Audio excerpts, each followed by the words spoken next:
Kwee, kwee, kwee, tio-o-o, came the clear call of the shining cuckoo in the bush above the track, and we caught a glimpse of the speckly-plumaged chanter, the pipifaroroa, as he shifted his perch to a higher branch of a native fuchsia tree, where the konini berries hung in thick clusters.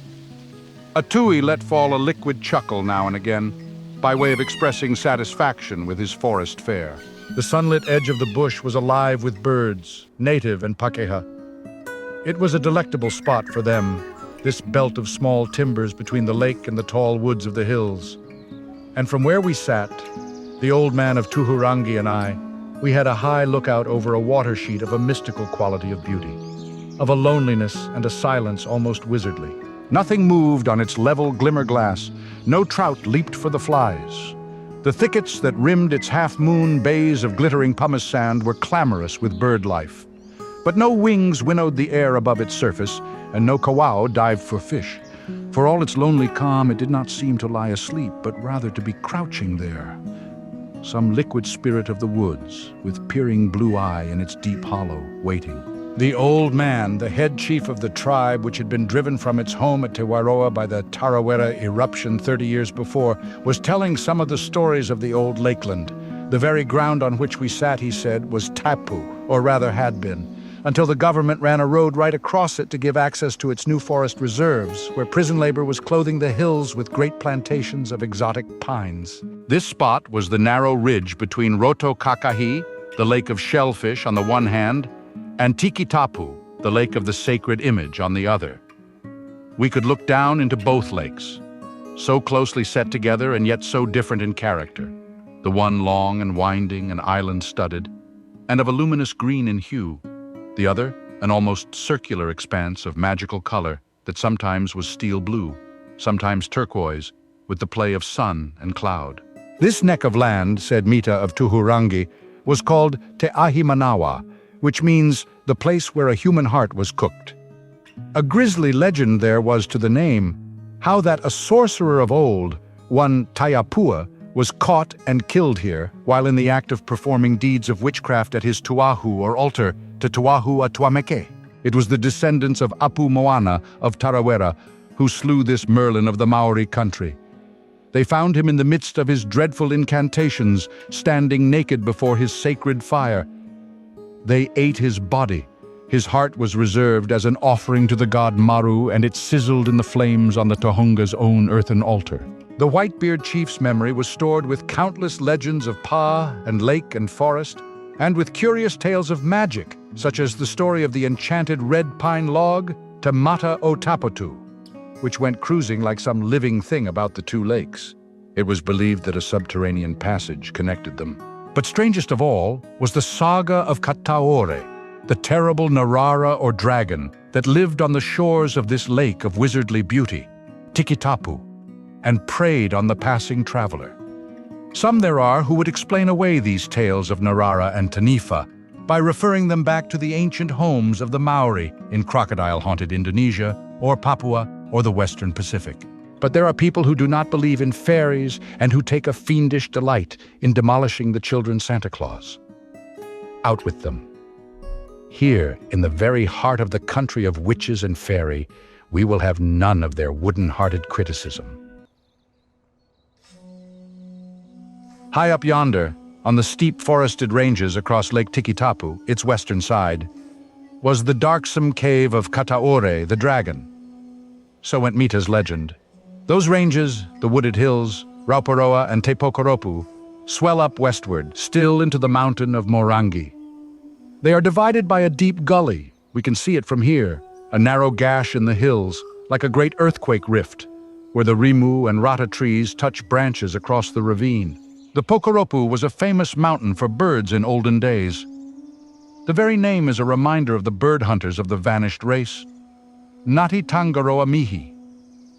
The pu was a pole set in a bird-haunted place in the bush.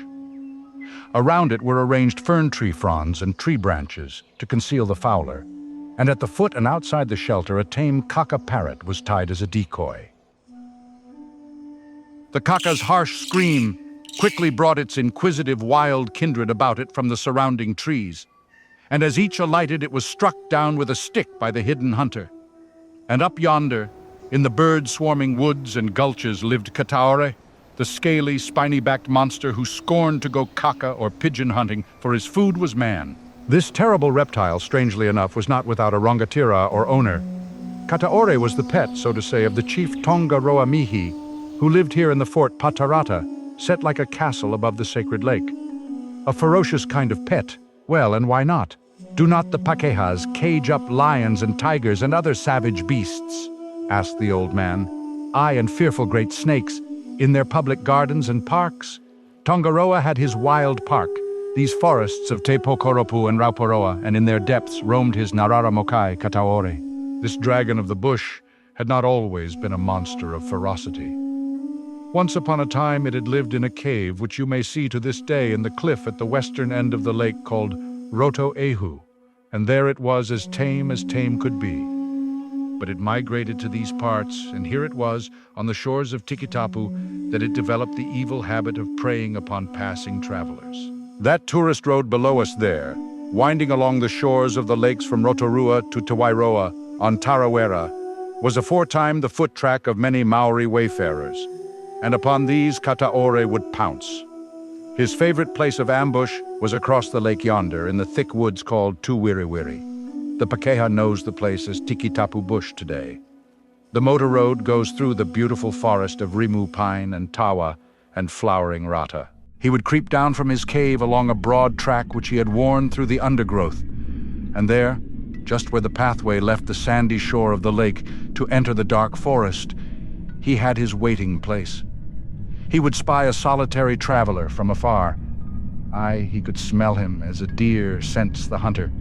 And here he would lie flattened to the earth, his dark, scaly back and his terrible snout hidden in the ferns. And then, out he would tear, his awful eyes flaming, his spines erect, his horrible tail smashing from side to side, and with wide-open jaws he would drag down the paralyzed traveler. After killing his prey, he would drag the body up to his cave to be devoured at leisure. And as the dragon grew bolder, he began to attack groups and parties of people making their way by the lakeside route between Tawairoa and Rotorua. So huge was he that he swallowed his victims whole, and everything went into his maw. Weapons, clothing, the backloads of food carried by the slaves and women, everything went the same way. And then the surfeited Kataure would slumber in his evil-smelling cave until the desire for man-meat sent him prowling forth again. Now it befell one day that a beautiful girl named Tuhi Karaparapa, whose home was at Lake Tarawera, set out along this bush track for Rotorua.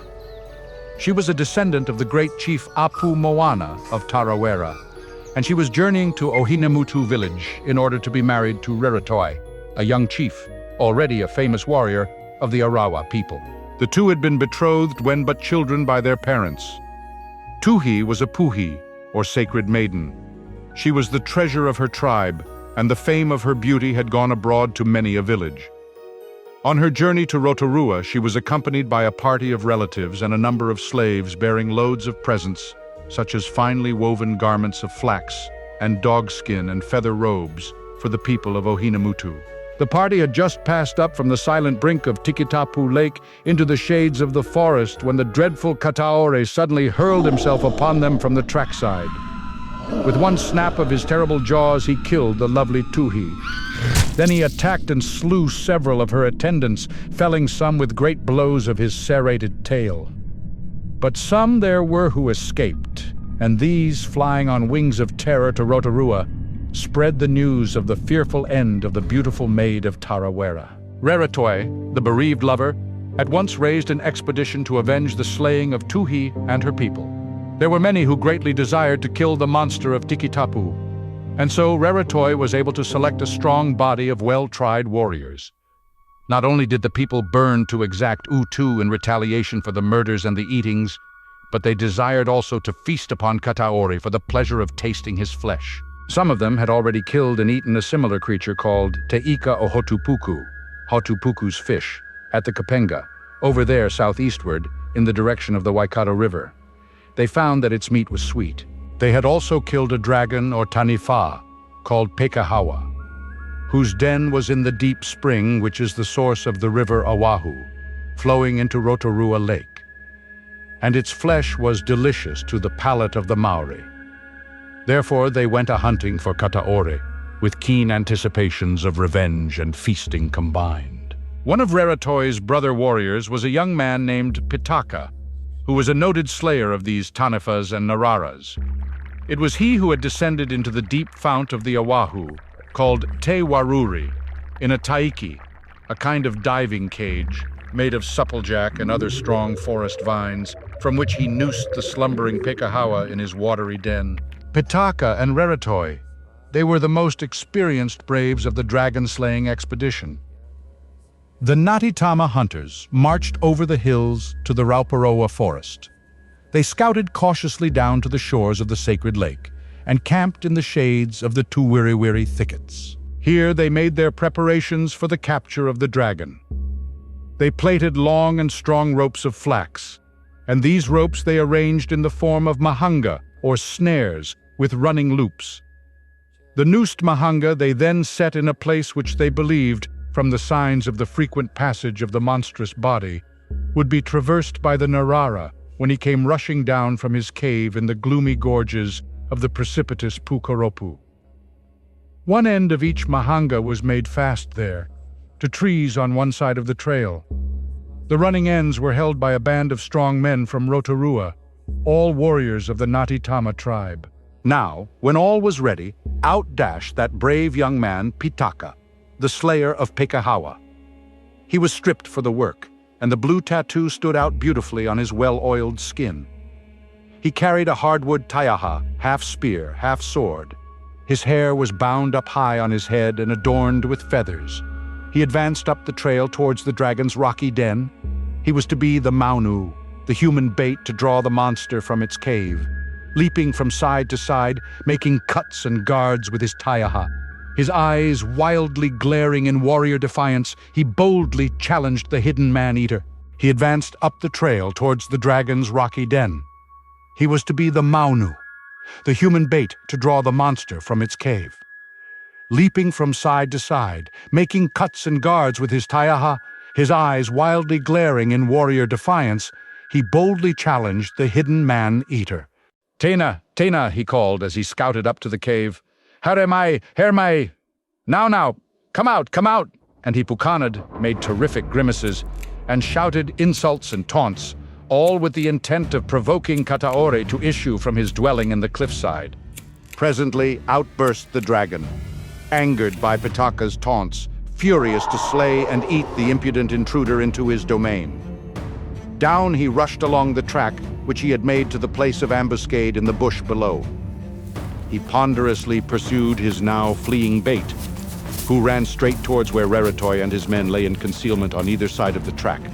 The dragon's enormous jaws snapped. He lashed his great tail from side to side. He ran blundering straight towards the snares spread ready for him. Then Pitaka's voice was heard in a great shout. "Takeritia! Takeritia!" he loudly called. It was the cry to his comrades to feign a retreat in order to lead the foe into the ambuscade. And Reretoi's voice now was heard, as the monster's body entered the nooses. "Taroria! Taroria! Ooh! Make fast the snare!" bidding the warriors haul away on the line and secure their quarry. They ran away with the ropes, took a quick turn round a big tree with each, and there the man-eating Narara struggled, securely caught by the loop round the middle of his great-scale armored body. Tremendously he twisted and wriggled and heaved to get free, and smashed his tail against the trees and shrubs. He was firmly held. His struggles only drew the slip knots tighter. The warriors dashed upon him with their weapons. Reretoi, Pitaka, and Purahokura. They were the chief men of the assailants. With their hardwood broadswords and spears and stone axes, their sharp-edged clubs of stone and whalebone, Natitama hacked and lunged at the captive monster. The three chiefs attacked his savage head.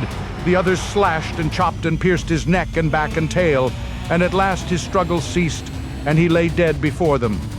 The ogre reptile would lie no more in ambush for lone travelers in the woods of Tuwiriwiri. Then came the cutting up of the monster, as sailors cut up a captured shark. With knives and axes of obsidian and flint, they laid bare its hideous belly, and then rose a great away, of wonder and grief as they beheld lying there heaps of bones of human beings, and there too the head of the missing girl Tuhi. They recognized it by the uncommonly long masses of hair. Garments of flax and dogskin and feathers too they saw in the dragon's maw, and even the stone patus or hand clubs of sundry men whom he had overwhelmed and devoured. So died that murderous habitant of the Pukoropu cliffs. The warriors sought for his heart, which was cut out and brought across to the sacred place close to where we are sitting, this ridge of the Ahimanawa. And here it was cooked and eaten by the priests as an offering to the gods.